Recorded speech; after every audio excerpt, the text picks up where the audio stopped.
Quand une entreprise cherche à financer sa croissance, elle fait face à un arbitrage historique. Le private equity pourrait être une solution, mais il nécessite de céder une part de son capital et donc de diluer sa propriété. Alors, deux alternatives traditionnelles s'imposent. Émettre une obligation ou recourir à l'emprunt bancaire. Mais aujourd'hui, le paysage a changé. Et c'est précisément ici qu'une troisième voie s'impose comme essentielle dans l'univers du non-coté, la dette privée. La dette privée, c'est un financement accordé directement par un fonds d'investissement à une entreprise sans passer par le système bancaire traditionnel. Pour l'entreprise, c'est l'assurance d'obtenir des fonds rapidement pour se développer. En échange, l'entreprise verse des intérêts réguliers aux fonds qui sont ensuite redistribués aux investisseurs. Parlons maintenant de ce qui intéresse concrètement l'investisseur, le rendement. Pourquoi la dette privée séduit-elle autant?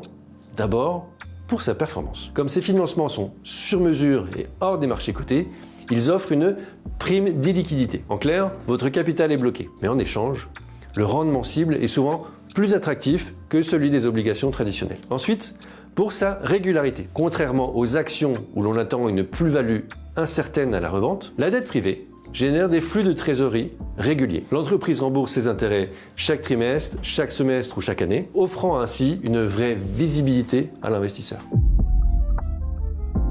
Pourquoi est-ce considéré comme moins risqué que l'investissement en actions? Parce qu'il s'agit d'un positionnement senior, c'est-à-dire ayant priorité dans l'ordre de remboursement par rapport aux actions. Donc, en cas de difficulté de l'entreprise, les détenteurs de cette dette sont remboursés en priorité avant les actionnaires. Cette position dans la structure du capital offre une meilleure visibilité sur les flux et constitue une réduction structurelle du risque pour l'investisseur. Mais quel est le risque? Comme tout investissement dans le non-coté, la dette privée comporte un risque de perte en capital et des liquidités. Cependant, elle se distingue par des mécanismes de structuration juridique particulièrement robustes visant à gérer le risque de crédit. Cette approche repose sur deux piliers fondamentaux, le rang de seniorité et les sûretés. Dans le cadre de stratégies senior secured, dette senior sécurisée, le fonds de dette privée dispose d'une priorité absolue de remboursement par rapport aux actionnaires ou aux autres couches de dette ayant un rang moins prioritaire. De plus, le prêt est adossé à des capacités de remboursement